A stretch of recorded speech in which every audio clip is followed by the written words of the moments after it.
बरेली के चेयरमैन पहुंचे, जहां पार्टी कार्यकर्ताओं की ओर से स्वागत सम्मान किया गया और उन्होंने अपना प्रचार प्रसार शुरू किया। समाजवादी पार्टी करहल विधानसभा पर किसी भी सूरत में कोई कोर-कसर छोड़ी नहीं जा रही। इसी को देखते हुए अन्य जनपदों के लोगों को भी चुनाव प्रचार प्रसार के लिए लगाया गया है। गुरुवार के दिन जनपद बरेली के नगर पंचायत बहेड़ी अध्यक्ष और समाजवादी पार्टी के प्रदेश सचिव नसीब अहमद अखिलेश यादव की विधानसभा करहल पहुंचे। चुनाव प्रचार प्रसार की जिम्मेदारी दी गई थी, जिसको निभाने के लिए वे यहां पहुंचे तो उनका पार्टी कार्यकर्ताओं की ओर से गर्मजोशी के साथ स्वागत सम्मान किया गया। उन्होंने अपना चुनावी प्रचार प्रसार भी शुरू कर दिया। पत्रकारों से बात करते हुए उन्होंने क्या कुछ बताया है, यह जरा आप भी सुनिए। वही रखा गया है। ये बहुत नाइंसाफी है सरकारी कर्मचारियों के लिए भी और जो हमारे व्यापारी हैं उनके लिए भी एक धोखा है। रहा इन्होंने जो कहा था कि हम किसानों का मुद्दा इतना बड़ा चल रहा है कि हम जो है इस वक्त इतने लाख करोड़ का बजट देंगे, उसमें भी मात्र इन्होंने 20,000 करोड़ का जो बजट दिया है वो नाकाफ़ी है। और सबसे बड़ा मुद्दा जीएसटी का है। केवल और केवल इन्होंने इस वक्त जो है जो ख़ास तरीके से उत्तर प्रदेश की बात कर रहे हैं, आप योगी जी की बात कर रहे हैं। योगी जी ने केवल और केवल एक यहाँ काम दिया है कि इन्होंने ठोको की जो नीति दी हमें कि अगर इनका कार्य या कोई इनका जो है बदले की भावना से अगर कोई इन्हें काम करना होता है तो उसे एक ठुकवाने का काम करते हैं। और हम इसका जवाब इन्हें फूल देके और इनको गुलदस्ता देके उत्तर प्रदेश में हिंदू मुसलमान एकता का काम करेंगे और 2022 में असली मानों में किसान, बेरोजगार, महिला सभी वर्ग की मिलकर सरकार बनेगी। एक सवाल और, एक चर्चा चल रही है, योगी सरकार का दावा है कि मैंने 5 साल में बहुत विकास कार्य कराए और विकास के नाम पर जो उन्होंने 300 यूनिट बिजली की, जब अखिलेश सरकार ने ये कहा कि जब मेरी सरकार बनेगी 300 यूनिट बिजली खरीदेंगे, उससे पहले बिजली का बिल 12 रुपये आता था, लेकिन इनके जब घोषणा के बाद 3 रुपये कर दिया, इसको लेके आप क्या कहेंगे? 12 रुपये का 3 रुपये अब कर दिया है। हाँ, क्या प्रतिक्रिया रहेगी आपकी?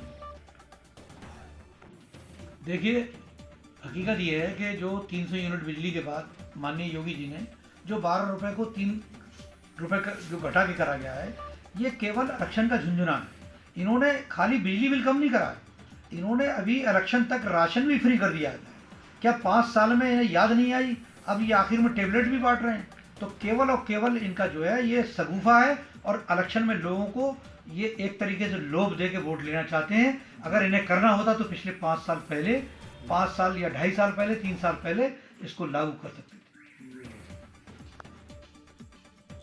आज आप बहेड़ी से यहाँ पे आए हैं करहल में, अखिलेश यादव जी के लिए वोट मांग रहे हैं, क्या संदेश देना चाहते हैं आप? देखिए, जो आज के हालात हैं, आज उत्तर प्रदेश में जो भारतीय जनता पार्टी की सरकार है, वो आज जो उसने वादे किए थे आज से 5 साल पहले, जो उनका मैनिफेस्टो था कि हम जो है छात्रों को लैपटॉप बांटेंगे, टेबलेट बांटेंगे। उन्होंने कहा था कि साहब सरकार बनने के बाद 2 करोड़ लोगों को और उत्तर प्रदेश में खास तरीके से 70 लाख लोगों को सरकारी नौकरी मिलेगी। उसके साथ साथ उन्होंने कहा था कि हम हर जिला अस्पताल को मेडिकल कॉलेज बनवाएंगे और जो उत्तर प्रदेश में किसान हैं, किसानों की आय को दोगुना करेंगे।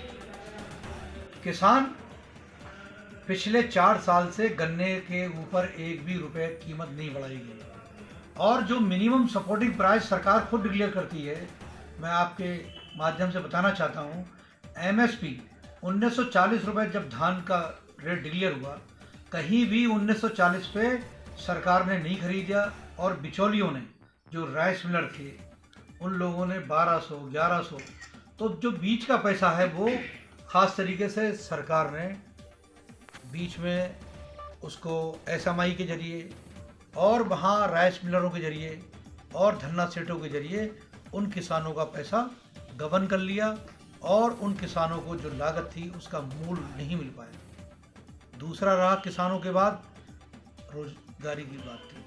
आज हमारे बहुत से लोग, चाहे वो आपके पत्रकारिता हो, चाहे वो आपके किसी डिपार्टमेंट के अंदर बाबू हों, पुलिस डिपार्टमेंट के अंदर आज करीब 1 लाख लोगों की ज़रूरत है। आज एक पुलिस वाले की ड्यूटी है वो 24 घंटे करता है। करीब 4 लाख वैकेंसी हमारी शिक्षा विभाग में भर्ती जो है होना बाकी है।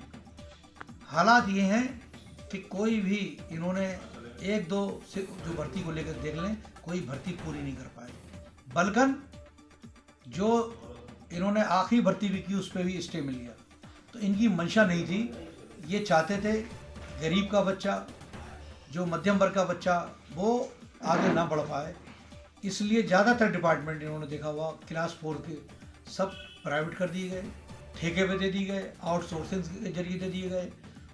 दूसरा जो कारोबार का हाल था आप देख रहे हैं, कारोबारी इतना परेशान है कि जीएसटी के नाम पर, जीएसटी की वजह से एक तो महंगाई और उसकी महंगाई का जो इनडायरेक्टली असर पड़ता है वो आम जनता पर पड़ता है।